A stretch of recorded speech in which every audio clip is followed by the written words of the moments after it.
Jam i djalë me origjinë, siç e tham, nga Çamëria, jam i patriot me njëri tjetrin, jam djalë i një babai me origjinë nga fshati i Kurtesit. Mamaja është me origjinë nga Nista dhe nga Skopjona, në 24 Karaçam.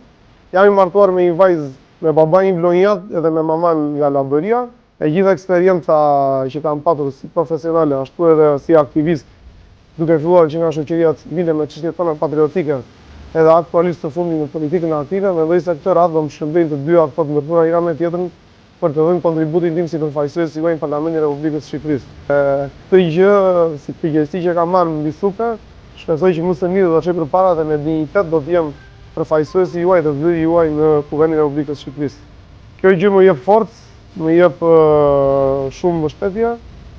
më jep shumë fuqi për të ecur përpara, për të qenë zëri juaj, edhe për të bërë më të mirën si thua dhe të përfaqësojmë me dinjitet njëri tjetrin, që të gjithë neve të tregojmë më së miri që kemi vërtet vlera, edhe si përfaqësues të popullatës me origjinë nga Çamëria, por edhe si qytetar të Vlorës, të Sarandës, të Dervinës, të Konispolit, të gjithë qarkut të Vlorës. Prandaj më shumë e ndjej si përgjegjësi se sa një privilegj të gjitha angazhimet që kam marrë për po do doja shumë nga ana juaj që gjitha vlerësojnë që këtë supermarket që kam më zhbesuar dhe kam marrë përsipër, ta çojmë përpara që me votën tonë të tregojmë që jemi mbështetësi njëri tjetrin, edhe me njëri tjetrin mund të shkojmë akoma më shumë përpara, mund të kemi më shumë potencial që të gjitha ato çështje që na përkasin, na bashkojnë njëri tjetrin, të kemi mundësi që dikush nga neve jetë zëri jon për të përcjellë ato në organet vendimase në Republikën e Shqipërisë.